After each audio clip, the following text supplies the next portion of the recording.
The phone rang at exactly 11:47 p.m. on Christmas Eve, cutting straight through the quiet comfort that had settled in my living room. I had been sitting on the carpet, folding the last piece of wrapping paper around Emma's final gift, enjoying the peaceful glow of the tree lights. That stillness vanished the moment my phone lit up. I saw my granddaughter's name on the screen, but the voice that reached me wasn't one I recognized. What came through sounded broken, a soft, trembling whisper tangled with chattering teeth and pure, desperate fear. "Grandma Maggie, please." He locked me out. "It's so cold, I can't feel my fingers." Before she even finished those words, I was already grabbing my coat with shaking hands. 40 years working in emergency rooms had taught me to move instantly when crisis struck. But hearing my granddaughter sound like she was fading into the cold, that stirred a fierce, protective surge in my chest. A rage I had not felt so sharply since the night we lost her parents 15 years ago. "Emma," I said, trying to keep my voice steady, "tell me where you are. Are you injured?" She breathed out a shiver. "I'm on Derek's front porch in my nightgown." "Grandma, it's 10 below zero, he won't let me back inside. I tried calling an Uber, but my phone is dying and I left my wallet inside." "Stay with me, sweetheart. I'm on my way right now. Keep moving your arms and legs, don't let your body stop working." I grabbed my emergency medical kit from the hallway closet, something I had restocked for decades, long after retirement, and rushed out to my car. The cold struck instantly as I stepped outside, the wind sharp enough to sting my skin. Ice clung to every inch of the road, and snow drifted across the driveway in uneven waves. Still, I had driven through far worse storms while answering emergency calls over the years. Nothing mattered except reaching Emma. As I pulled onto the road, her voice trembled again through the speaker. "Grandma, I think I made him really mad." There was a long pause, the kind filled with fear and shame. At dinner, he started talking about people who abuse family charity, and he kept staring at me as he said it. I told him that wasn't fair. I work full-time and I pay for myself. Then he started yelling, saying I embarrass him in front of his family because I act like I'm their equal. I felt my grip tighten on the steering wheel. For 6 months, I had watched Derek chip away at Emma's spirit. A cruel comment here, a controlling demand there, little slivers of manipulation dressed up as concern. But tonight, he had crossed a line from cruelty into something life-threatening. "Emma," I asked gently, "what did he do when you disagreed with him?" Her voice cracked. "He grabbed my arm, dragged me to the front door, told everyone I needed to learn respect. Then he shoved me outside in my nightgown and locked the door." A trembling breath followed. Grandma, his parents, and his brothers were right there. They just watched. Nobody said anything. Nobody tried to help. A cold fury rose inside me, hotter and sharper than the winter wind outside. This was my granddaughter. The child I took in at 8 years old when her whole world shattered. The young woman I helped through school, through heartbreak, through every hard moment. The same girl I proudly watched walk down the aisle 6 months earlier, believing she had chosen someone who would protect her. And now she was freezing on a doorstep while the man who vowed to cherish her humiliated her for sport. "Sweetheart, I'm pulling into the neighborhood now. I can see the house." Through the swirling snow, I saw a small shape curled tightly on the porch of the Walsh family's towering brick colonial. Emma was pressed against the front door, knees pulled up, dark hair soaked with snow, her thin nightgown clinging hopelessly to her shaking body. I parked right behind Derek's Mercedes, intentionally blocking him in, and ran toward her with my medical kit in one hand and the heavy wool blanket from my backseat in the other.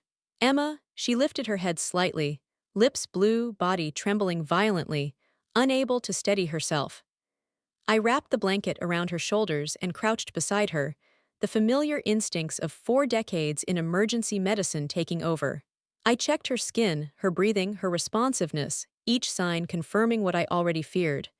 "Grandma, I can't stop shaking, my feet are numb." "You're slipping into hypothermia, sweetheart. We need to get you warm immediately." I helped her stand, supporting her as we moved slowly toward my car. Then the front door opened behind us. Derek stepped outside, face flushed with alcohol, arms crossed with self-righteous anger. He looked at me the way someone looks at an interruption they didn't invite. "What's she doing here?" he demanded, waving a hand at me with dismissal, as though I were trespassing on his authority. I'm here to take my granddaughter, I said calmly, letting years of professional authority settle into my voice. The granddaughter you left outside to freeze to death on Christmas Eve. She needed to learn respect, Derek shot back. Maybe next time she won't humiliate me in front of my family. The sight of him, warm pajamas, soft slippers, standing comfortably in the doorway while Emma shivered violently, made the cruelty of his actions painfully clear. This wasn't a moment of drunken temper, this was intentional humiliation, calculated punishment. Derek, I said, it's 10 below zero. You put her life in danger, she could have died. He rolled his eyes. It's not that serious. Emma grew up poor, she should be used to a little discomfort. That cold dismissal, the ease with which he minimized what could have been fatal, revealed exactly what I suspected. This wasn't carelessness. It was abuse. I looked at him, 27 years old, raised with wealth, convinced his family's reputation made him untouchable, and realized he had absolutely no idea who he was dealing with. Derek, I told him, you made a serious mistake tonight. He smirked. The only mistake I made was not teaching her respect sooner. She's an orphan. She should be grateful someone from my family even married her. But instead she acts like she deserves the same treatment as people who actually matter. His words hung in the icy air, harsh and poisonous. Emma shrank in the passenger seat of my car, her shivering frame illuminated by the dashboard lights. He believed she had no power. He believed I had no power. He believed his last name shielded him from consequences. What he didn't know was that Margaret O'Sullivan wasn't just an old woman picking up her granddaughter. I was the former head nurse who had helped save half this town. The woman who delivered 3 members of the current city council. The one who knew exactly which powerful families kept skeletons hidden in locked closets. Once Emma was settled with the heater blasting, I walked back to him and he still stood there, convinced he had the upper hand. Derek, I said quietly, remember this moment. He lifted his chin smugly. What moment? The moment your granddaughter learned consequences. I shook my head slowly. No, the moment you picked a fight with the wrong family. His expression wavered for the first time. Then I got back in my car and pulled away from the house, Emma bundled in blankets, slowly warming as the heater hummed around her. As we drove, a realization settled over me like a vow. Derek Walsh had just made himself an enemy his money couldn't protect him from. Some men thought harming an orphan came with no consequences. Tonight, Derek was going to learn exactly how wrong that belief was. I drove straight to the emergency room, the place I had worked for 40 years. Emma needed immediate treatment, and I needed every detail documented with clinical precision. Dr. James Rivera, once my resident and now the ER chief, took one look at Emma and moved instantly into the protocols I had helped build years earlier. Maggie, what happened? He asked, already gathering supplies. Domestic abuse, I said firmly. Her husband locked her outside in a nightgown in 10 below zero. She was out there nearly 20 minutes. He checked her vitals, his expression sharpening with concern. Core temp is 94. She's hypothermic, but we caught it in time. While he stabilized her, I took photographs, the early frostbite on her toes, the bluish skin around her mouth, the way she still shivered despite heated blankets. Grandma, what are you doing? She whispered weakly. Gathering evidence, I said softly. What Derek did tonight could qualify as attempted murder. We need a clear medical record. She swallowed hard. But he didn't mean to really hurt me. He was angry and drunk, her voice trailed off, and I knew this was just the beginning of a long road, but one we would walk together. Dr. Rivera stepped closer, his expression tightening with concern as he looked from the monitors to Emma's trembling form. Maggie, what exactly happened here? He asked, his voice low but urgent. Domestic abuse, I answered plainly, keeping my tone steady even though my heart was still pounding with the shock of the night. Her husband locked her outside in nothing but her nightgown. The temperature was 10 degrees below zero. She spent nearly 20 minutes on that porch before I could reach her. He blew out a sharp breath. Good Lord, her core temperature is 94. She's definitely hypothermic, but we caught it early enough to prevent the worst complications. While Dr. Rivera worked quickly and methodically to stabilize her temperature, I took out my phone. My hands trembled slightly, not from the cold, but from the reality of what could have happened if I'd been even a little bit later. I photographed the early frostbite forming on her toes, the faint bluish tint around her lips, and the way her entire body still shuddered uncontrollably despite the heated blankets wrapped around her. "Grandma Maggie," her voice came out weak, almost confused. "What are you doing?" "Collecting evidence, sweetheart," I told her softly, my voice dipping into the gentle tone I used to soothe frightened patients years ago. "What Derek did tonight qualifies as attempted murder in some places. We're going to make sure there is a complete medical record of everything he did to you." Her eyes filled with tears, and she shook her head slightly. "But he didn't mean to really hurt me. He was just angry and drunk." I stopped taking photographs and looked at her, really looked at her. The young woman I had raised to be independent, thoughtful, responsible, now sitting here defending a man who had nearly killed her in a fit of spite. "Emma," I said, my voice firm but warm, "attempted murder doesn't require someone to intend to kill. It only requires that they create conditions that could reasonably end a life. Locking a person outside in deadly temperatures while wearing a thin nightgown meets that standard without question." She swallowed hard, tears welling again. "Grandma, I don't want to cause trouble for Derek's family. They're well known in this town, and I'm well known in this town too," I reminded her gently but clearly. "The difference is that my reputation is built on saving lives, not on covering up the behavior of abusive men." Just then, Dr. Rivera finished checking Emma's vitals and motioned for me to step aside with him. Emma was receiving additional warming treatment as we walked a few steps away. "Maggie," he began quietly, "I need to ask you something as a friend and as a medical professional." He paused, choosing his words carefully. "Is this the first time something like this has happened? Or has there been a pattern?" My chest tightened as memories from the last 6 months flooded in, the subtle signs I had noticed, the changes in Emma's demeanor that I had tried not to overanalyze. "She's become quieter," I said slowly. "More apologetic. She stopped coming to family dinners because Derek didn't want her spending time away from him. She's been shrinking into herself, losing confidence, and he constantly criticizes her background, her upbringing, her roots." I sighed deeply. There has definitely been a pattern of psychological abuse. Tonight is the first time he escalated into something that could have been lethal. Dr. Rivera nodded grimly. "Maggie, men who endanger their partner's life over perceived disrespect rarely stop on their own. If he's crossed this line once, he may cross it again, and worse." Once Emma was medically cleared and all the documentation was complete, I refused to even consider taking her back to Derek's house. I drove her straight to my home instead. She looked so small sitting in the passenger seat, wrapped in blankets, exhausted from the trauma, and still trying to soften the reality of what had happened. "Grandma," she whispered, her voice fragile, "Derek is going to be worried when he realizes I'm not coming home tonight." "Sweetheart," I said gently, "Derek should be worried, but not about where you are. He should be worried about what he's done."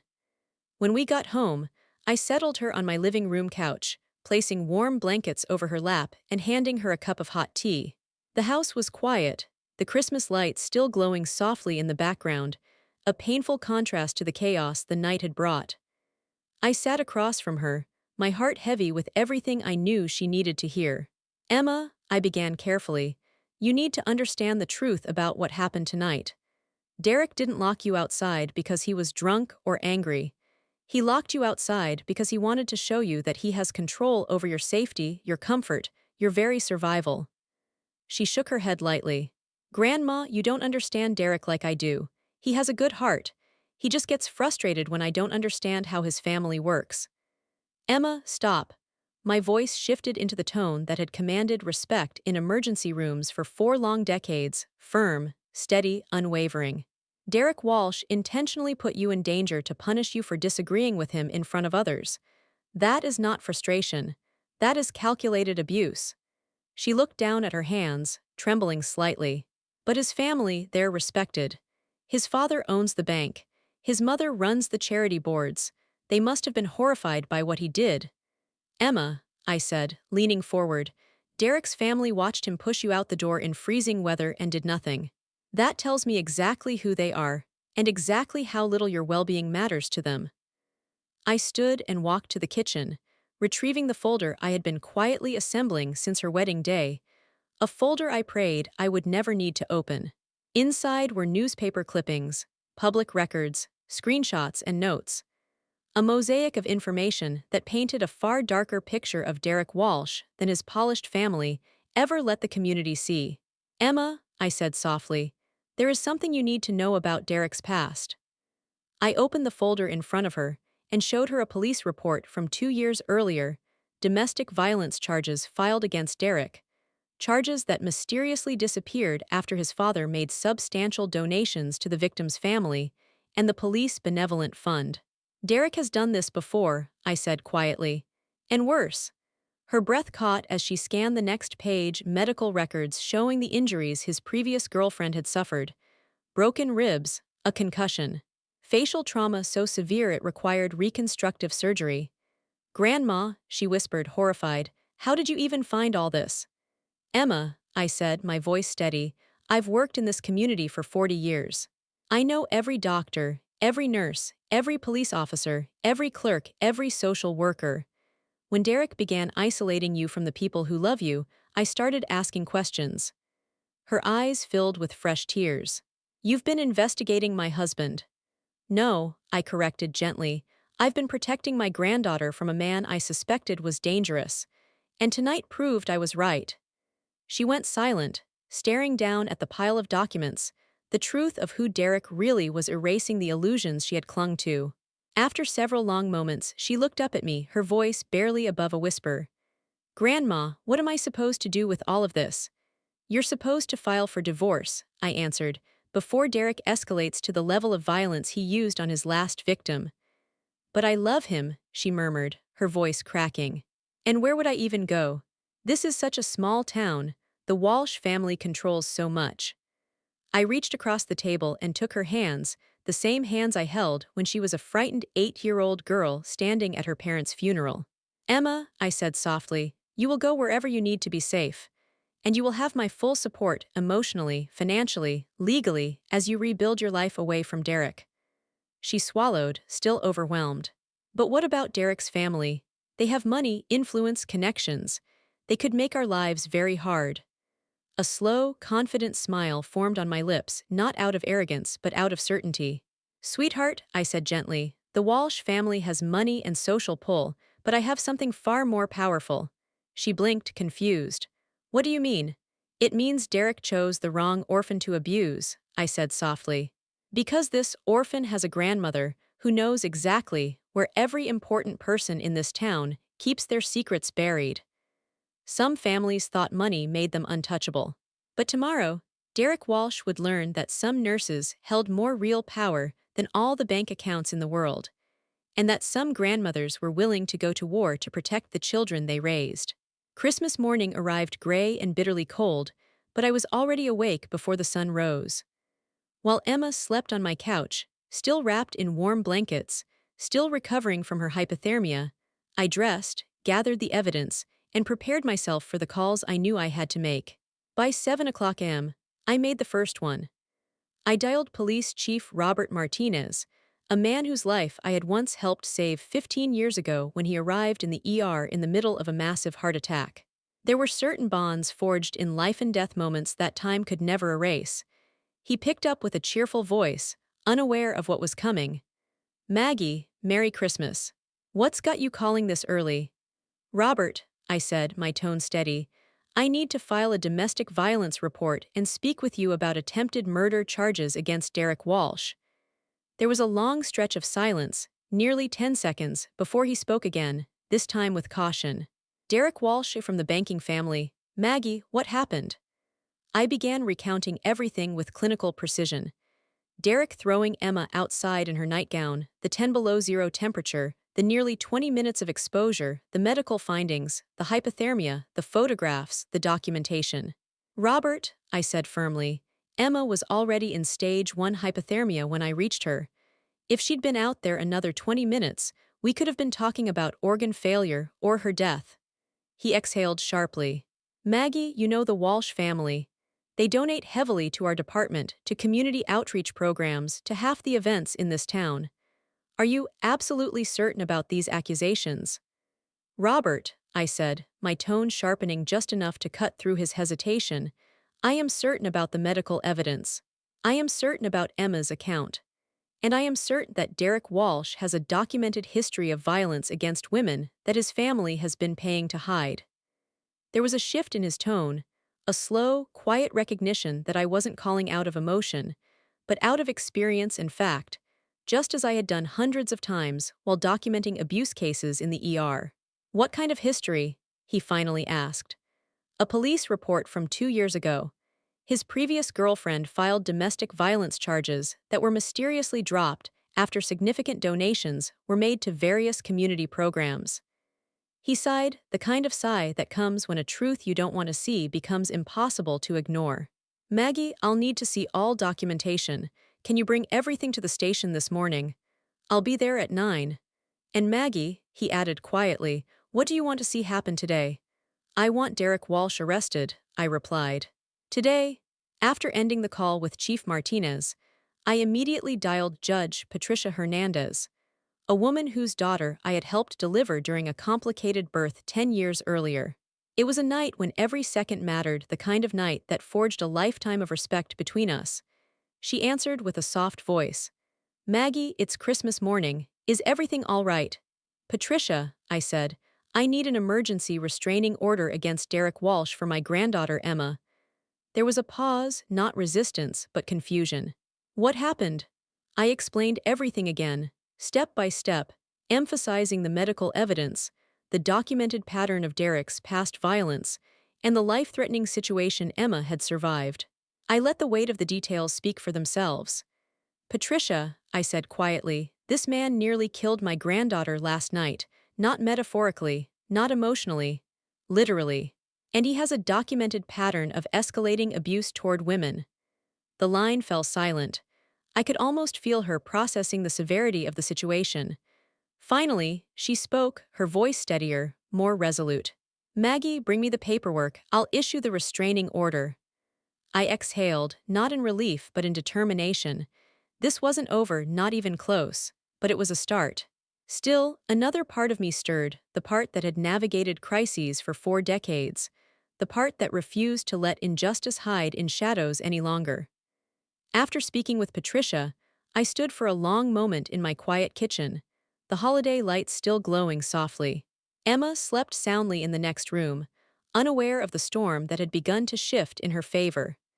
Then I reached for the next number in my phone, the district attorney, another individual who remembered the night I'd helped save his father from a ruptured aneurysm.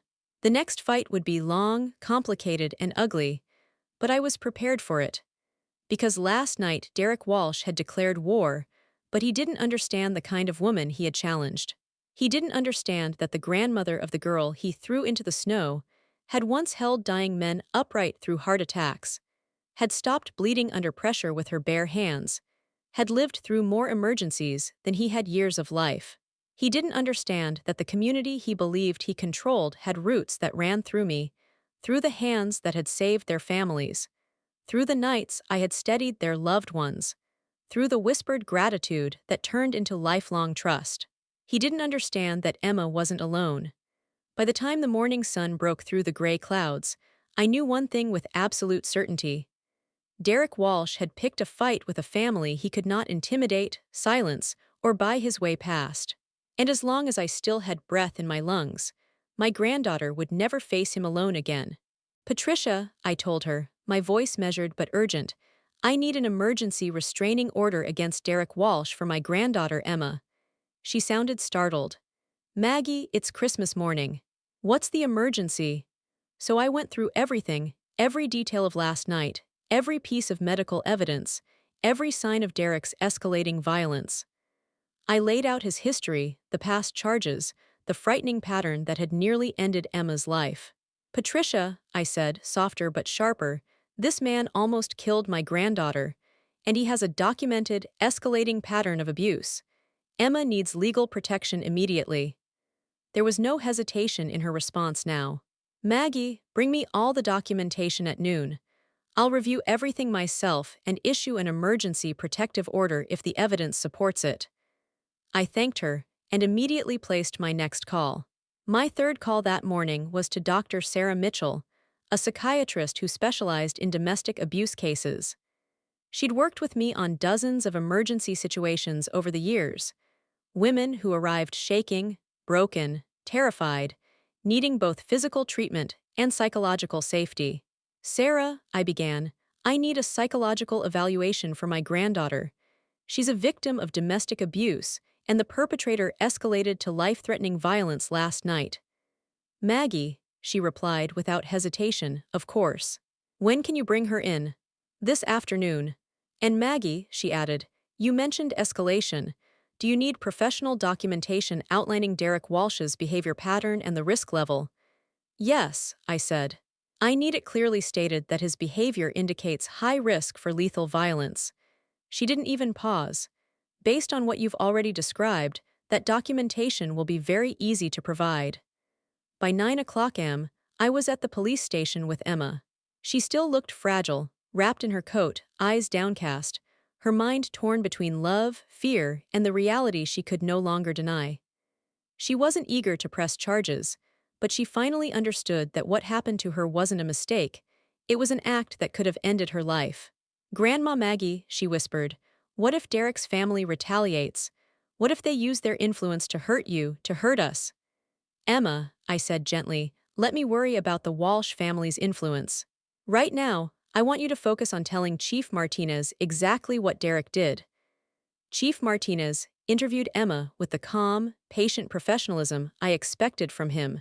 He documented every detail of Derek's verbal cruelty, every instance of physical force, every action that placed her life in danger. He treated her with the respect and dignity every domestic violence survivor deserves. After finishing the interview, he leaned forward and spoke carefully. Emma, based on your testimony and the medical evidence, we have probable cause to arrest Derek for domestic assault and reckless endangerment. Are you prepared to press charges? Emma looked at me, her eyes full of uncertainty and betrayal. She was still torn, trapped between the version of Derek she had once believed in and the dangerous reality of the man he truly was. Chief Martinez, if I press charges, what happens next? He spoke clearly. Derek will be arrested and formally charged. He'll be held until arraignment. And you'll be eligible for a protective order that legally stops him from contacting you or approaching you. And what happens to me? She whispered. Where do I go? What do I do about work? About everything. I took her hand, feeling her tremble. Her fear wasn't only about Derek, it was about the life she'd have to rebuild without his family's money and social connections, things he had used to trap her emotionally. Emma, I said gently, you have options that Derek's family cannot control. You have people who will protect you, who care about you, who owe nothing to the Walshes. You are not alone, not now, not ever. Her eyes watered. Grandma, I'm scared. You should be, I said softly but firmly. But you should be far more scared of what Derek might do the next time he decides to punish you than anything his family might do because you're protecting yourself. That truth settled heavily in the air. Emma finally signed the formal complaint. Her hand shook, but she signed it. Chief Martinez closed the folder and nodded. Derek will be arrested before noon, and be assured these charges will be prosecuted. His family's connections will not change how seriously we treat this. Robert, I said, thank you. And I want you to know, if the Walsh family tries to interfere, I have information about Derek's past that the district attorney will find very useful. He looked at me, understanding the weight of that statement. That afternoon, while Emma sat with Dr. Mitchell for her psychological evaluation, my phone rang. I didn't recognize the number, but the moment I answered, I recognized the voice. Mrs. O'Sullivan, she said crisply. This is Margaret Walsh, Derek's mother. I believe we need to discuss this unfortunate misunderstanding. There it was, the tone of a woman who had smoothed over her son's violence for years. Mrs. Walsh, I replied evenly, there is no misunderstanding. Your son nearly killed my granddaughter. She exhaled impatiently. Mrs. O'Sullivan, Derek was intoxicated and made a poor judgment. But surely we can handle this privately. There's no need to involve police or courts. Your son has a history of violence, I said calmly. Last night wasn't poor judgment. It was attempted murder. She paused, then spoke with patronizing firmness. I believe you're overreacting to what was simply a marital disagreement. The Walsh family is prepared to ensure Emma receives appropriate compensation for her distress. The coldness in her tone told me everything, exactly how Derek learned to view women as things he could control, hurt, and silence. Mrs. Walsh, I said, your son will face charges for domestic violence and attempted murder. Your money won't erase what he did. Her voice sharpened. Mrs. O'Sullivan, I think you underestimate the Walsh family's influence. We've supported police programs, judicial campaigns, and community organizations for decades. And I think, I replied slowly, that you underestimate Margaret O'Sullivan's influence. I've spent 40 years saving lives in this community. I know exactly which leaders owe their children's survival to my intervention. There was an abrupt silence on her end, the kind that meant she finally understood she wasn't speaking to someone she could intimidate or buy. Finally, she asked, her tone colder now, what do you want? I want your son prosecuted for domestic violence and attempted murder. I want him held accountable. And I want your family to understand that covering up his crimes will no longer be an option. You're making a terrible mistake by threatening us, she said sharply. I'm not threatening anyone, I replied. I'm promising you that Derek will face consequences, consequences your money or influence cannot wash away. When I hung up the call, I stood still for a moment, feeling the shift in the air. This wasn't just a criminal case anymore. It was becoming a full-scale war. A war between a wealthy family who believed they were untouchable and a grandmother who had spent her life holding together the hearts and lives of the very people who upheld the law. And I knew one thing with absolute certainty. I was prepared to fight it. The Walsh family had money and social power, plenty of it. But I had something far more valuable. Relationships forged in life-and-death moments with the very people who controlled the systems Derek now depended on. Some families believed wealth made them untouchable. Tonight, Derek Walsh would be sleeping in a cold jail cell, learning that some grandmothers carried more real influence than all the bank accounts in the world combined. He was arrested at 2:30 p.m. on Christmas Day, right in the middle of his family's annual holiday gathering. Chief Martinez handled the arrest personally, making sure Derek was escorted out of his parents' home in handcuffs, in full view of their prestigious guests. I received the confirmation call while sitting beside Emma in my living room. She was finally beginning to process the truth, what Derek had done to her, and what his family's immediate attempt to bury it revealed about their character. Grandma Maggie, Derek's been texting me from jail, she said quietly. He says this is all a misunderstanding. He says that if I love him, I'll ask you to drop the charges. I took her phone and read the messages carefully. His tactics were unmistakable. Manipulation wrapped in false remorse, appeals to loyalty, promises to do better, and subtle warnings about what would happen if she didn't cooperate with his family's cleanup operation. Emma, I asked gently, what does your heart tell you about those messages? She stared at the screen, her voice barely above a whisper. My heart is confused, but my brain is realizing Derek thinks getting arrested is just an inconvenience, not a consequence for nearly killing me. What do you mean? I asked softly. He's not apologizing for locking me outside, she said, shaking her head. He's apologizing for letting things get out of hand. He's promising to manage his drinking better. He still doesn't think what he did was attempted murder. I felt a swell of pride at her clarity. She was finally beginning to separate Derek's manipulations from genuine accountability. Emma, I said, what do you want to do about his requests? She took a shaky breath. I want to block his number. I want to focus on healing instead of managing his feelings. At 4:00 p.m., I heard a firm knock at my door. Standing there was William Walsh, Derek's father, a man who carried himself like someone used to solving problems with intimidation and a checkbook.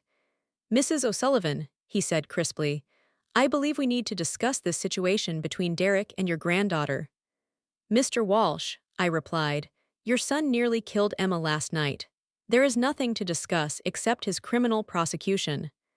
Mrs. O'Sullivan, he said smoothly, Derek made a mistake while intoxicated. Surely we can resolve this without destroying his future over what was essentially poor judgment during a marital disagreement. I studied him carefully. A 65-year-old man impeccably dressed even on Christmas Day, radiating the entitlement of someone who had spent decades erasing his family's sins through wealth.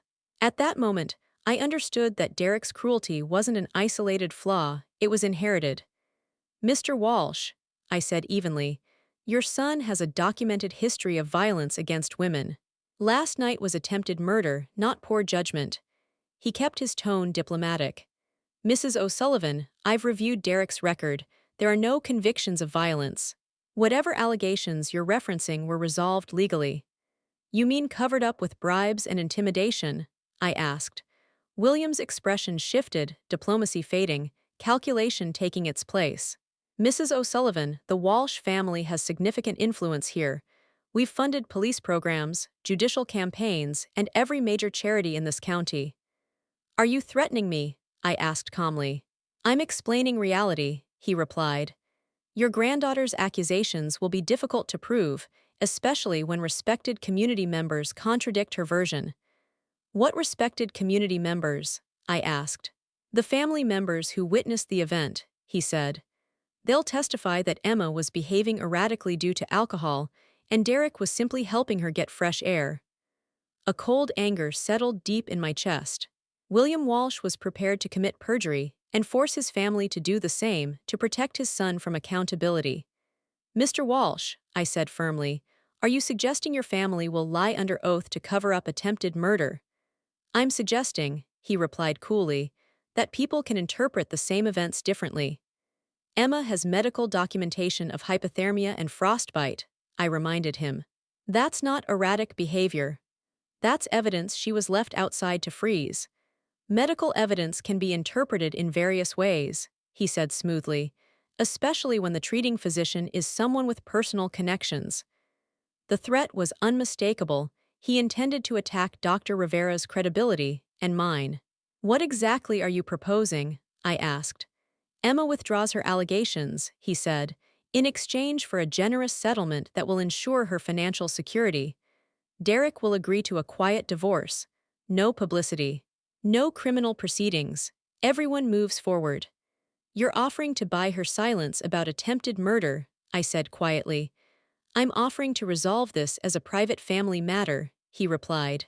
I realized instantly that this man truly believed wealth granted the right to hurt others without consequence. Mr. Walsh, I said, Emma doesn't want your money, she wants justice. He tightened his jaw. You're underestimating the problems Emma will face. The Walsh family has resources to make these proceedings difficult. And you, I said evenly, are underestimating Margaret O'Sullivan's resolve to see Derek prosecuted. He scoffed. What resources could you possibly have to match our family? I smiled, a slow, steady smile he didn't expect.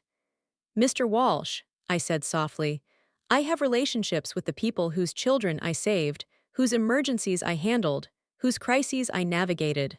You have people whose campaigns you funded. Let's see which influence matters more when it comes to protecting a young woman from a violent criminal. His eyes hardened. You're making a serious mistake. I'm not threatening anyone, I said. I'm promising that Derek will face prosecution for attempted murder, no matter how much you try to distort the truth. You'll regret this, he snapped. The only thing I'll regret, I said calmly, is if I fail to protect Emma. After he left, Emma stepped quietly out of the kitchen where she'd been listening.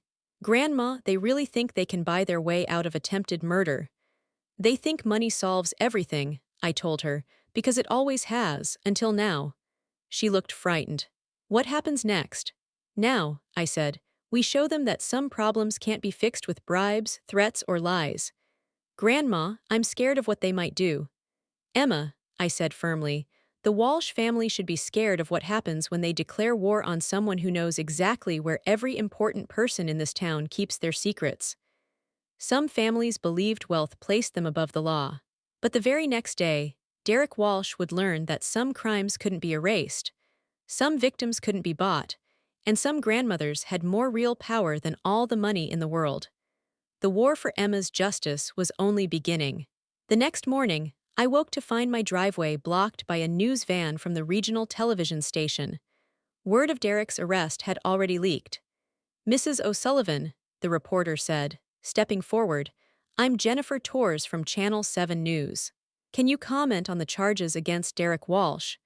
I stepped onto the porch, making sure Emma stayed inside. "Derek Walsh nearly killed my granddaughter on Christmas Eve," I said clearly. "He locked her outside in life-threatening temperatures while she wore only a nightgown. The medical evidence speaks for itself." "Mrs. O'Sullivan," she continued, "the Walsh family issued a statement calling this a misunderstanding blown out of proportion. How do you respond?" "Hypothermia and frostbite aren't misunderstandings," I replied. "They are evidence of life-threatening abuse." "Are you concerned about retaliation from one of the county's most influential families?" she asked. I looked directly into the camera, remembering every domestic violence victim I had treated across 40 years. Women silenced by fear, by shame, by powerful men. "The Walsh family's influence doesn't erase medical facts or criminal evidence," I said. "Derek Walsh committed attempted murder. He'll face the consequences." After the news crew left, I received a call from District Attorney Michael Santos, whose wife I helped save during a childbirth emergency years ago. "Maggie," he said, "I've reviewed the police report and the medical documentation.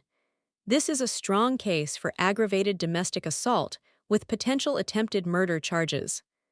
"Michael," I said, "Derek's family is already moving to bury this. His father visited yesterday offering bribes, even threatening perjury." "Maggie," he said firmly, "let me be clear. Their influence will not alter this prosecution. The evidence is overwhelming. Domestic violence is a priority for this office." "Michael," I said quietly, "there is something else. Derek has a history his family covered up." "What kind of history?" he asked. "A police report from 2 years ago," I said. "Assault charges dropped after large donations were made." And as I said those words, I knew. The Walsh family had no idea the fight they had started, or the woman they had picked it with. "I have documentation of the victim's injuries," I told the district attorney, laying the folder on the desk. "And I have details about the suspicious circumstances surrounding the dismissal of his previous case." "Maggie," he said, leaning forward, "bring me everything you've compiled. If Derek Walsh has a pattern of violence, even one his family tried to bury, it will strengthen our case significantly." That afternoon, Emma and I sat in the district attorney's office giving a full, detailed account of Derek's abuse, not just last night, but the subtle psychological violence that had been escalating for months. Emma had spent the entire morning with Dr. Mitchell, who had completed a full psychological evaluation, documenting the trauma, fear, and intimidation techniques typical in severe domestic abuse cases. "Emma," Mr. Santos said softly, yet firmly, "I need you to understand something before we proceed. Prosecuting this case will require real courage." Emma swallowed hard. "What do you mean?" "The Walsh family," he explained, "will use every resource they have to discredit you and minimize Derek's actions." "Discredit me how?" she asked, her voice uneasy. "They'll attack your character," he replied. "Your motives, your mental state, your credibility. They'll suggest you're exaggerating. They'll claim you want money or attention. They'll twist the narrative to make Derek look like the victim of a vengeful accusation." Emma looked at me with fear written across her face. The Walsh name carried weight in this community, she knew that. And she knew a fight with them wouldn't be clean. "Grandma Maggie, what if I can't handle the pressure? What if they ruin my reputation in this town?" I reached over and took her hand, looking directly into her eyes. "Emma, your reputation is built on truth, and on the people who know you and care about justice. Derek's reputation deserves to be destroyed because it's built on lies and protected by people who care about money more than human decency." She nodded slowly, the truth settling onto her shoulders. "Mr. Santos," she asked, "if Derek is convicted of aggravated domestic assault with endangerment, what happens?" "He'd be looking at 2 to 5 years in prison," he said. "Mandatory counseling, a permanent restraining order, and a criminal record that will follow him for life." "And if he isn't convicted," she whispered. Then he remains free, Santos said carefully, free to escalate his violence against you or someone else. And he'll feel even more protected because he'll believe his family's wealth makes him untouchable. After we left the DA's office, Emma and I drove to the bank where Derek's father served as president. Officially, Emma was there to close her joint account with Derek. Unofficially, I wanted the Walsh family to see, face to face, that we weren't intimidated. The moment we walked inside, William Walsh stepped out of his office, his face flushed with anger and humiliation after the morning's news coverage.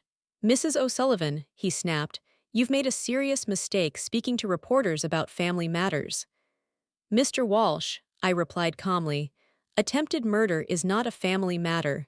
It's a criminal matter. And it deserves the brightest public spotlight possible." "You're destroying Derek's reputation and career," he said sharply, over what was simply a private disagreement.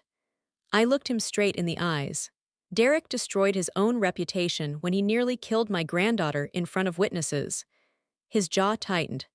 "Mrs. O'Sullivan, this prosecution will cost Emma her privacy. She'll face scrutiny that could follow her for years."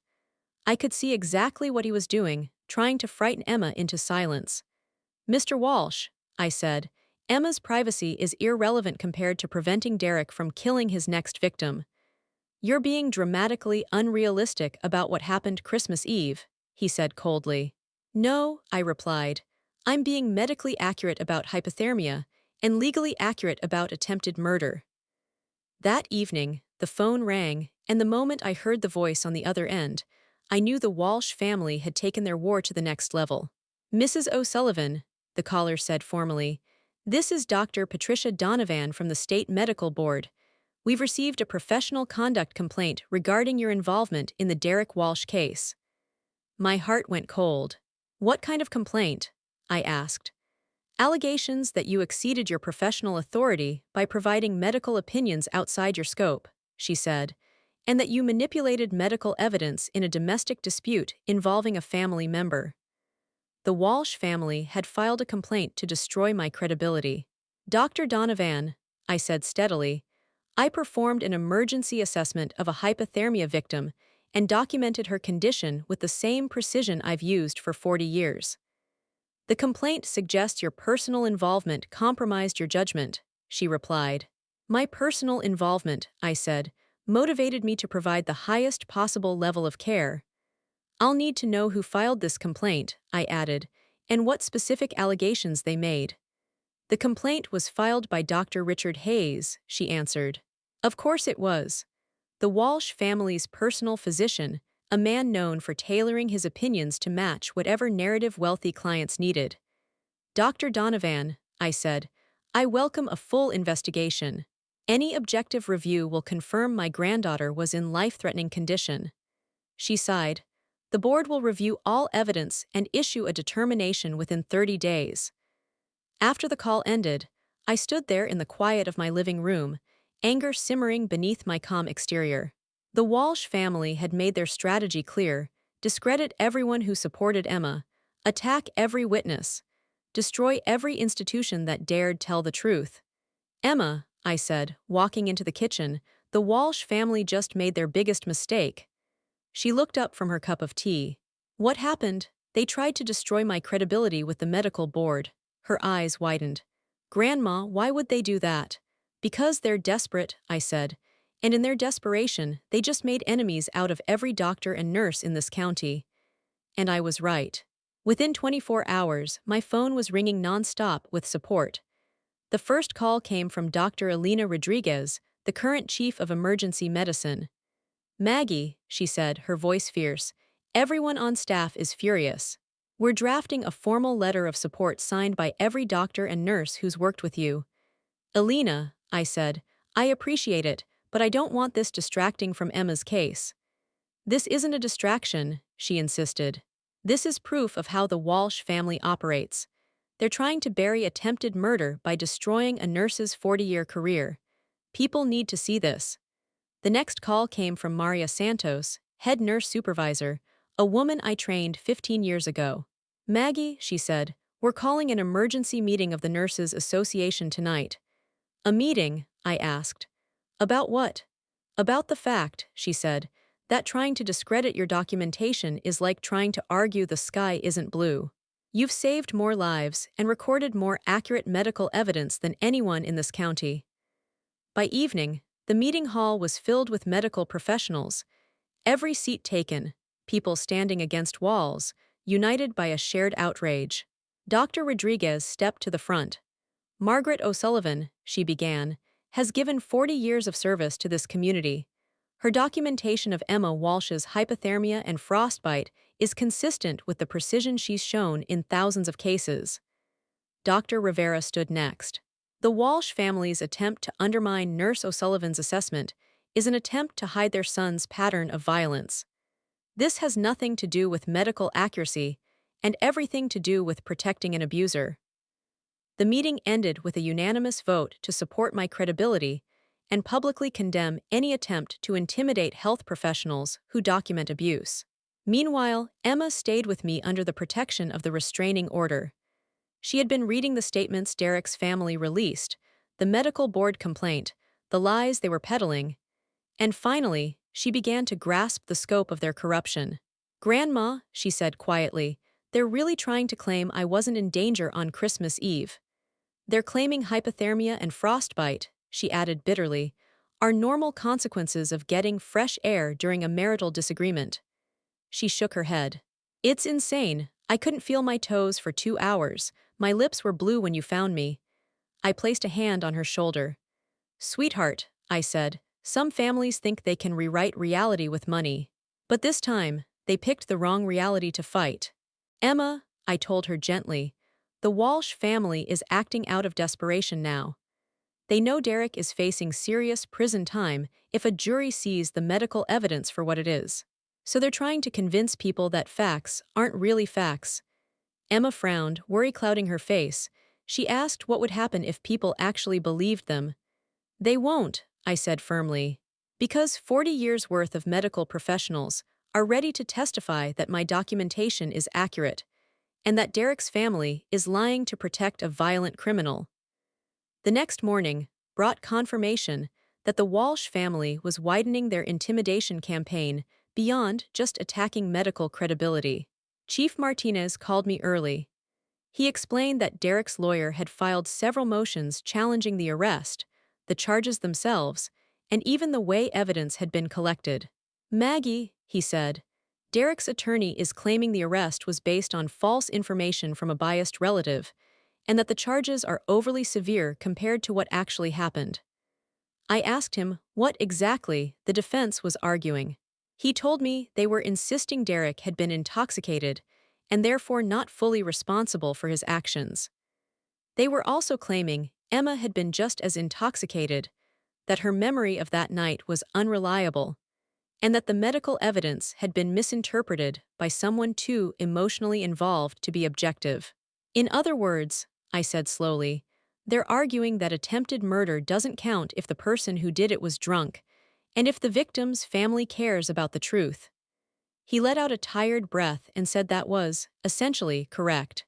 It was standard strategy for wealthy defendants: attack credibility, confuse the facts, and equate money with innocence. I asked how strong their position really was. He said it plainly: weak on facts, strong on resources. They had the money to drag everything out for years with motions, appeals, and non-stop character attacks. The real question wasn't whether the evidence was strong. It was whether Emma and I had the stamina to endure a long, ugly fight. I thought about Emma, how she was finally starting to see that none of this was her fault, and that his family's frantic cover-up exposed who they truly were. "Robert," I told him, "we have the stamina for however long it takes to see Derek convicted of attempted murder." That afternoon, I opened my front door to an unexpected visitor. It was Derek's ex-girlfriend, Sarah Mitchell, who had driven 2 hours from Sacramento after watching coverage of his arrest. "Mrs. O'Sullivan," she said carefully, "I saw the news about Derek, and I need to tell someone what he did to me 2 years ago." She was in her mid-20s, quiet and composed in the way people often are when they've learned to live with trauma by holding themselves tightly together. "Sarah," I said, "I know about the charges that were dropped. Are you ready to testify about Derek's pattern of violence?" She nodded and told me that Derek's family had paid her $50,000 to disappear and never speak publicly about what he had done. But seeing them try to destroy Emma's credibility had made her realize she couldn't stay silent. I asked what exactly Derek had done to her. She explained, in a steady but strained voice, that he had put her in the hospital with a concussion, 3 broken ribs, and facial injuries so severe she needed reconstructive surgery. When she attempted to press charges, his father offered money to reconsider, and his mother calmly warned that testifying would destroy both Derek's future and Sarah's own reputation in ways she couldn't even imagine. I asked if she had taken the settlement. She admitted she had. At 23, she'd been frightened, broke, and overwhelmed by lawyers who made it clear that fighting the Walsh family would be more painful, expensive, and exhausting than simply taking the money and leaving town. Sarah, I asked gently, what changed? She said she'd had 2 years to realize that accepting their money hadn't healed anything. It had only helped Derek continue hurting other women. She told me that if she had been brave enough to testify back then, maybe Emma wouldn't have nearly died on Christmas Eve. I asked if she was truly prepared to testify now, knowing what the Walsh family was capable of. She answered that she was ready to tell the truth, no matter what they tried to do in retaliation this time. I called District Attorney Santos immediately. I told him Derek's previous victim wanted to testify about his violence and his family's intimidation tactics. Maggie, he said, that changes everything. A clear pattern of escalation from assault to attempted murder will dramatically increase the likelihood of conviction. I added that Sarah also had information about witness intimidation and bribery carried out by Derek's family. He said that was even better. If they could show the Walsh family had a history of obstructing justice to protect Derek, their credibility would crumble completely. That evening, the three of us, Emma, Sarah, and I, sat together in my living room. We began mapping out testimony that would reveal not only Derek's violence, but the Walsh family's long-standing efforts to bury it. Emma turned to me and said she finally understood why I hadn't been afraid of their threats. She realized I knew all along that attacking good people would eventually unite everyone against them. Emma, I told her, bullies always overestimate their power and underestimate their victims. The Walsh family has believed money could buy silence, that intimidation could stop testimony, and that attacking credibility could erase evidence. I looked between her and Sarah. They were wrong, I said. They were catastrophically wrong. Because some things, medical documentation, witness testimony, and earned community respect, can't be bought, bullied, or destroyed by wealthy criminals and their families. Some families truly believed their wealth made them untouchable. But tomorrow, Derek Walsh would begin to learn that some crimes leave traces money cannot erase, and witnesses who refuse to be silenced. The war for Emma's justice was about to rise to a level that would expose the Walsh family's true nature to everyone who thought they knew them. The preliminary hearing was set for the first week of January. Derek's defense attorney, Richard Morrison, one of the most expensive criminal lawyers in the state, came prepared with a strategy built on polished rhetoric, legal complexity, and relentless character attacks. He addressed the judge in a smooth, assured tone, describing Derek as a respected businessman from an upstanding family who had simply made a poor decision while drunk during a marital disagreement. He insisted the prosecution's description of the incident as attempted murder was an emotional overreach, fueled by family bias and personal vendetta. I sat in the courtroom watching him try to shrink attempted murder into a domestic dispute, watching him emphasize Derek's status and wealth while brushing aside the medical evidence as exaggerated. Then District Attorney Santos rose to speak, and his approach was the opposite, calm, precise, and grounded in facts. He stated that the evidence showed Derek had deliberately locked his wife outside in deadly temperatures, fully aware that -10 degrees and a nightgown could be fatal. He explained that Emma's hypothermia and frostbite had been documented and were medically consistent with life-threatening exposure. He added that Derek had a known history of violence against women that his family had buried through intimidation and payoffs, and that this case represented a clear escalation in a pattern of abuse that would continue if unchecked. Judge Hernandez listened carefully, studying the files before her. She asked Morrison how his client explained the medical evidence of hypothermia and frostbite. Morrison claimed that Emma had experienced some discomfort from the cold, but that the prosecution's medical expert was biased due to family ties and had exaggerated her condition. I felt anger flare inside me as he reduced Emma's near-death experience to discomfort and tried to dismiss 4 decades of my medical work as emotional overreaction. Judge Hernandez then asked Mr. Santos what medical evidence supported the attempted murder charges. He explained that the emergency room documentation showed stage 1 hypothermia, frostbite, and clear signs of exposure severe enough to risk organ failure or death within minutes if it had continued. Morrison immediately tried to undermine the point, arguing again that the medical evidence had been provided by a family member whose emotional investment made objectivity impossible. Judge Hernandez fixed Morrison with a pointed look and asked whether he was suggesting hypothermia and frostbite could be caused by emotional bias instead of actual cold. He tried to soften his position, insisting he was questioning the interpretation of severity, not the existence of cold itself. She cut through his attempt cleanly. She noted that she had reviewed my credentials and my 40-year service record. Unless he had evidence that hypothermia could be faked or frostbite produced by family tension alone, she suggested he focus on legal defenses instead of attacking the character of a respected medical professional. I felt a quiet surge of satisfaction. For once, the tactic of tearing down truth-tellers in favor of wealthy abusers was being openly rejected. Mr. Santos then presented another critical piece of the case: testimony from Derek's previous victim, Sarah, who would describe similar violence, and the Walsh family's consistent attempts to hide it. Morrison's confidence visibly slipped.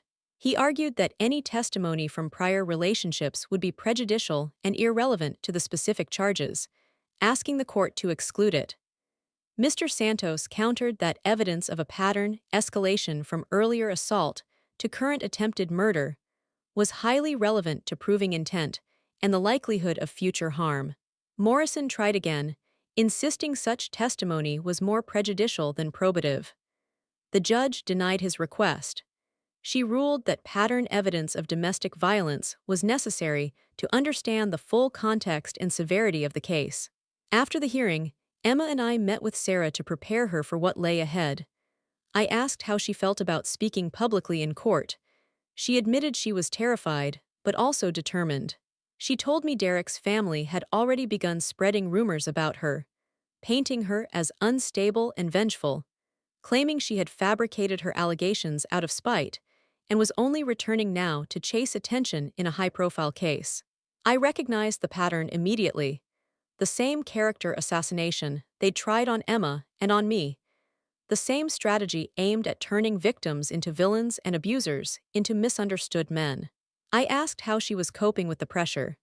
She said she kept reminding herself that staying silent 2 years earlier had allowed Derek to nearly kill Emma. If she let intimidation control her again, he would almost certainly hurt someone else in the future. And if his family escalated their retaliation now, she planned to document everything and add witness intimidation to the list of charges linked to Derek's case. That evening, I received a call from Jennifer Torres, the television reporter who had covered Derek's arrest. She told me she was working on a follow-up story about domestic violence cases involving wealthy defendants and how financial power can twist justice. She said Derek's case looked like a textbook example of how money is used to intimidate victims and manipulate outcomes. I asked what specifically she wanted to examine. She said she was investigating the pattern of rich families using intimidation, character assassination, and mountains of legal resources to shield abusive relatives from consequences.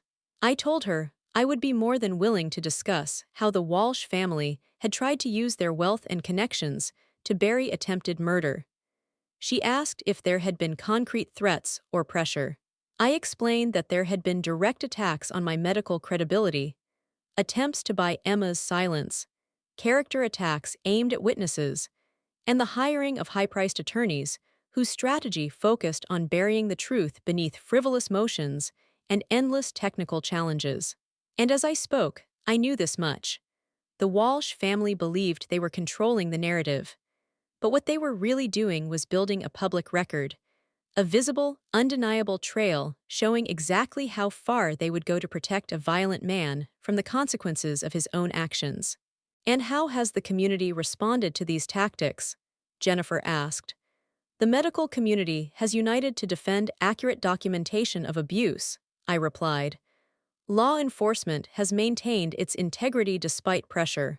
And victims, some silenced for years, have finally found the courage to speak out, even in the face of intimidation. And what message, she continued, do you want to send to other families facing similar situations? I paused, recognizing that Emma's case had become a symbol, something bigger than one family, one crime, or one courtroom. It had become a story about power, privilege, and the lengths a community must go to protect the vulnerable. I want families to understand, I said clearly, that wealthy abusers are not untouchable. Medical evidence can't be erased with character assassination, and when institutions stand firm, communities can unite to protect victims, even against the most powerful offenders. And what about other grandmothers or relatives who might fear confronting powerful families? I met her eyes. I want them to know that sometimes, protecting someone you love requires going to war, I said. And some wars are worth fighting, no matter how many resources the other side has. After the interview, Emma sat beside me, worry lingering in her voice. Grandma Maggie, do you think Derek will actually be convicted? Or will his family find some way to make this disappear? I looked at her. The young woman who had survived attempted murder, endured humiliation, intimidation, and fear, yet still found the courage to pursue justice. My heart swelled with pride. Emma, I told her softly, Derek will be convicted. The evidence is overwhelming. His history is documented. And this community has decided that wealth is not a shield from accountability. But what if they appeal? She asked. What if they keep fighting? Then we fight every appeal, I replied. Challenge every motion, and ensure Derek serves every single day of whatever sentence he receives. Some families believed their wealth made them immune to justice. Tomorrow, Derek Walsh would learn that some evidence couldn't be bought, some witnesses couldn't be intimidated, and some grandmothers had more determination than all the money in the world could ever match. The war for Emma's justice was nearing its climax, but the outcome was no longer in doubt. The trial began on a cold February morning. Derek's defense team revealed their strategy immediately. Portray him as a respectable businessman who'd made one mistake, and paint Emma as an unstable opportunist seeking financial gain. Ladies and gentlemen of the jury, Morrison began smoothly, you will hear dramatic claims of attempted murder, but the facts are far simpler. My client was intoxicated. He made poor judgment during an argument. What followed was blown out of proportion by a family motivated by resentment and revenge. I watched the jury closely. A few raised eyebrows told me his attempt to frame attempted murder as poor judgment wasn't landing well. Then District Attorney Santos stood. He delivered the opening I expected, clinical, unshakable, grounded in truth. Ladies and gentlemen, he said, the evidence will show that Derek Walsh deliberately locked his wife outside in deadly temperatures, knowing exposure to -10 degrees in only a nightgown could be fatal. This was not poor judgment. This was calculated punishment. He paused. And you will hear testimony proving this is not an isolated incident. Mr. Walsh has a documented pattern of violent behavior and a family with a long history of using wealth and intimidation to cover up crimes. The courtroom fell silent. This wasn't just a trial. It was the tearing away of a mask the Walsh family had worn for decades. Emma testified first. Her voice trembled at the beginning, but strength replaced fear as she spoke. Derek said I embarrassed him, she explained. He dragged me to the front door, pushed me out, and locked it behind me. It was -10 degrees, and I was wearing only a nightgown. Within minutes, I couldn't feel my toes. I could barely speak. Mr. Santos asked what would have happened if I hadn't arrived. Morrison objected, speculation. But the jury had already pictured Emma dying alone in the snow. Dr. Rivera testified next. The medical evidence shattered the defense's narrative. Emma was in stage 1 hypothermia, he explained. Core temperature 94 degrees, early frostbite, severe tremors. In my medical opinion, another 10 to 15 minutes could have resulted in cardiac arrhythmia, unconsciousness, or death. Morrison attempted to undermine him. Doctor, you have a personal relationship with Nurse O'Sullivan. Does that not create bias? Dr. Rivera's reply was measured, devastating. I respect Nurse O'Sullivan for her competence, not for emotional reasons.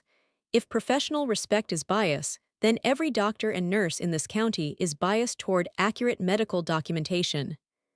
Several jurors nodded. Morrison's attack had backfired.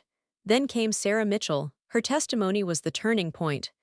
Derek hit me, she said plainly. Then kicked me while I was on the ground.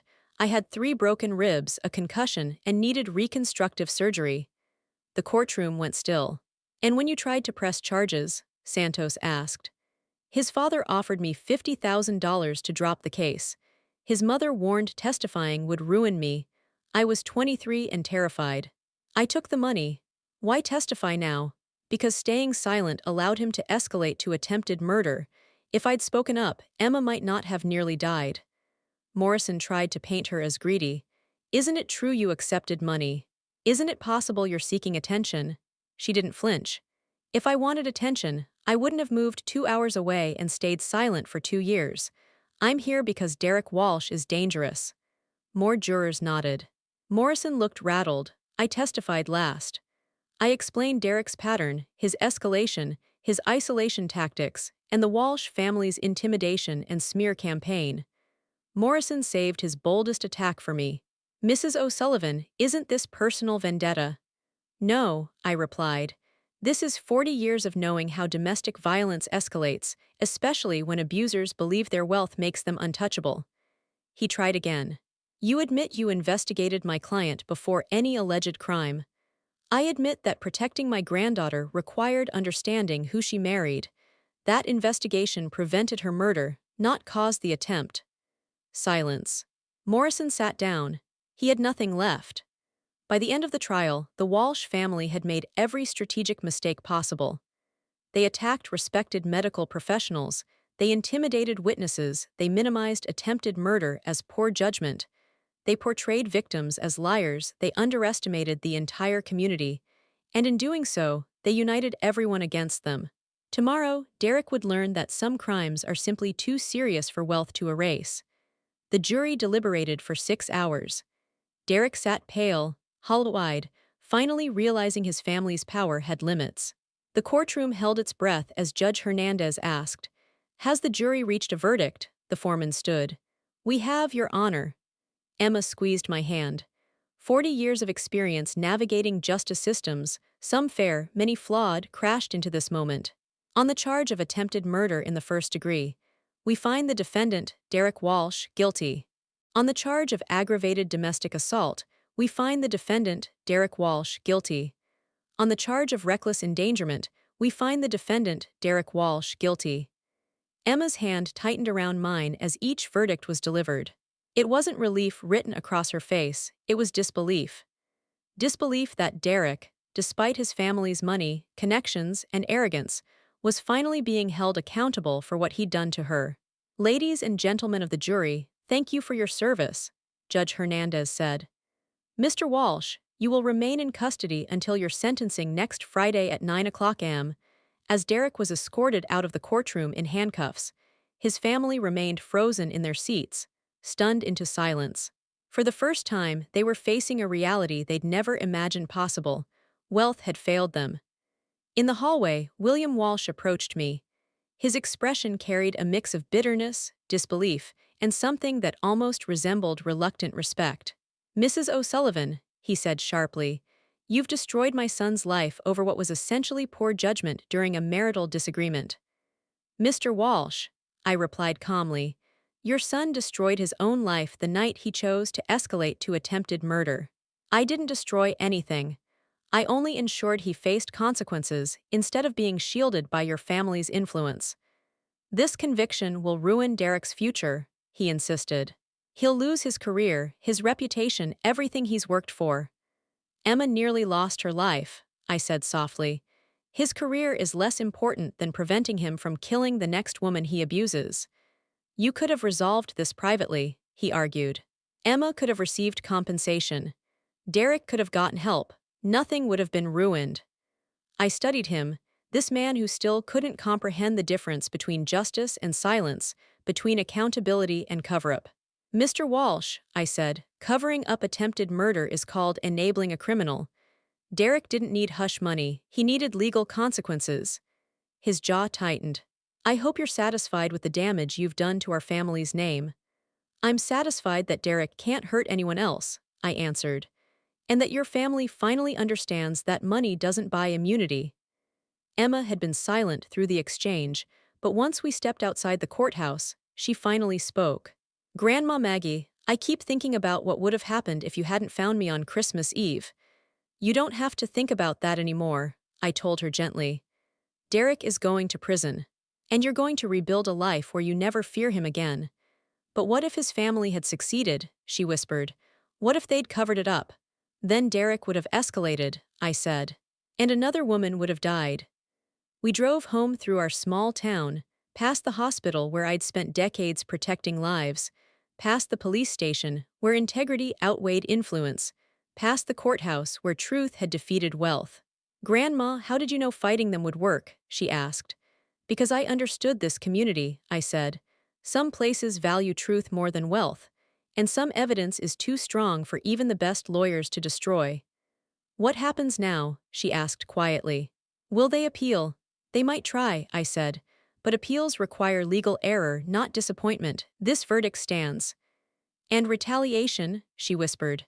Emma, I said softly, the Walsh family's credibility is already in ruins. Any retaliation would only confirm everything the community now knows about them. The sentencing hearing filled the courtroom.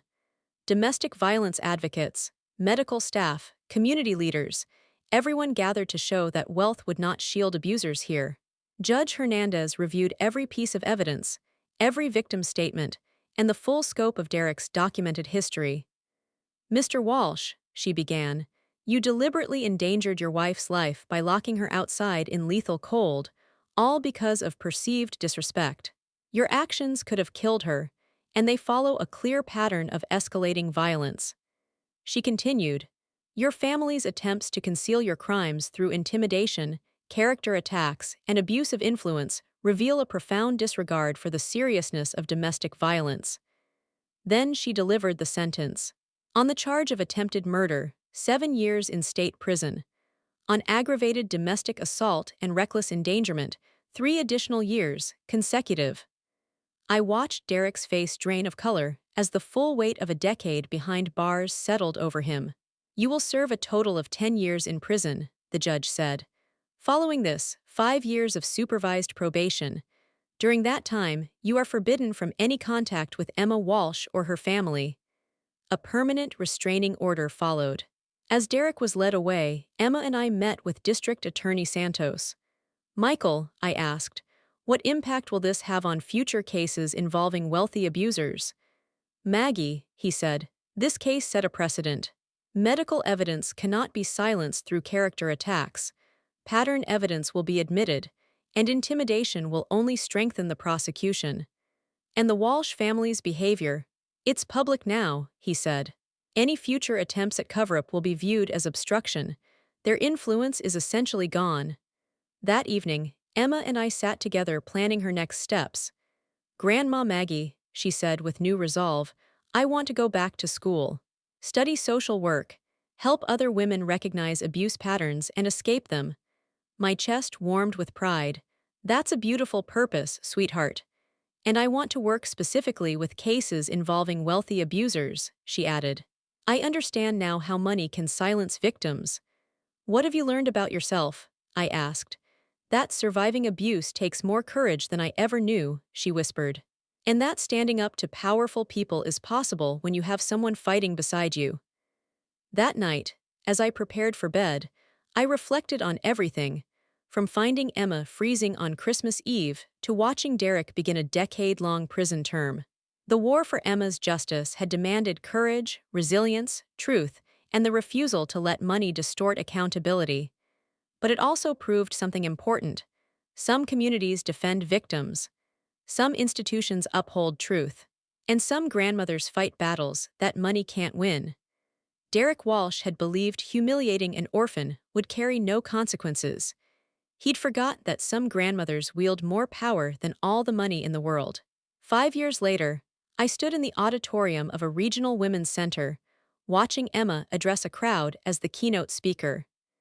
She had earned her master's degree in social work and become one of the leading voices in the state for victims of wealthy abusers. 5 years ago, Emma began, her voice steady and strong. I was locked outside in deadly cold by a man who believed my orphan status made me powerless. Today, I want to share what I've learned about fighting back when abusers hide behind money and influence. The audience, advocates, survivors, attorneys, social workers, listened intently. The most dangerous assumption wealthy abusers make, Emma said, is believing that money can erase evidence, silence victims, or intimidate communities into accepting violence. Pride filled me as I watched her speak. She had turned tragedy into purpose. What my grandmother taught me, she continued, is that some communities have values money can't corrupt, some evidence is too strong to destroy, and some relationships, the ones built on life and death trust, can't be bought or intimidated. After her speech, advocates and survivors gathered around her. Emma, said Patricia Rodriguez, a district attorney from the state capital, your case has become the model for prosecuting wealthy abusers. Conviction rates have risen dramatically because of you. And what's changed? Emma asked. We now document patterns systematically, Rodriguez explained. We build coalitions of medical and community support, and we prepare for intimidation tactics from the first day a case begins. And the legal community? Emma asked. Bar associations now train lawyers on ethics violations involving intimidation and attacks on medical evidence. Several attorneys have already been disciplined for tactics similar to those used in Derek's defense. As I listened, I realized something powerful. The night Emma nearly died had not just changed our lives, it had changed an entire system. As the evening came to a quiet close, Emma and I drove slowly through our town, past the courthouse where Derek had been convicted, past the hospital where I'd spent 40 years saving lives, and finally past the house where Emma had almost frozen to death on Christmas Eve. It now belonged to a young family. Their children ran laughing across the snowy yard, blissfully unaware that the porch they played near had once been a crime scene. Grandma Maggie, Emma said softly, watching the children through the window, do you ever think about what would have happened if Derek's family had succeeded in covering up what he did? I exhaled slowly. I do, and I think Derek would have escalated to actual murder within a year or two. And his family, they would have found ways to bury that too. Emma nodded slowly. What about other wealthy families with abusive relatives? Do you think Derek's conviction changed how they deal with things like this? I think it showed them something important, I said. That money can't erase medical evidence. That intimidation backfires when a community stands together. And that some crimes are too serious for influence to overcome. She hesitated before speaking again. Grandma, I got a phone call today from William Walsh. I turned my head sharply. What did he want? He asked if we would meet with him, Emma said. He said he has information about Derek that we should know, and he wants to apologize. I studied her face. Emma, do you want to hear what he has to say? I'm curious, she admitted. 5 years of silence, and suddenly he wants to talk. I want to know why. The next morning, William Walsh arrived at my home. He looked nothing like the powerful, self-assured man who once tried to intimidate us with money and status. His shoulders slumped. His eyes were tired. And the arrogance he'd always carried had been replaced by something much heavier, regret. Mrs. O'Sullivan, Emma, he said quietly. Thank you for agreeing to see me. William, I replied evenly, why are you here after all this time? He lowered himself into the armchair as if carrying a lifetime of consequences. I came to apologize, he said, for everything my family did during Derek's trial. And I need to tell you something that might prevent other families from living what we lived. I waited. William's voice cracked. Derek attempted suicide in prison last month. Emma gasped, covering her mouth with her hand. I felt a complicated mix of compassion and grim inevitability. Derek had finally entered a world his father couldn't protect him from. Is he alive? I asked. Yes, he survived, William said. But the incident forced me to confront the truth about Derek's condition. During his psychological evaluation, he admitted something I never expected to hear. What did he admit? I asked quietly. William swallowed hard. He admitted he had planned Emma's murder, and he'd planned to make it look like an accident. A chill slid through me. The Christmas Eve attack hadn't been a moment of drunken rage. It had been a calculated attempt to kill my granddaughter.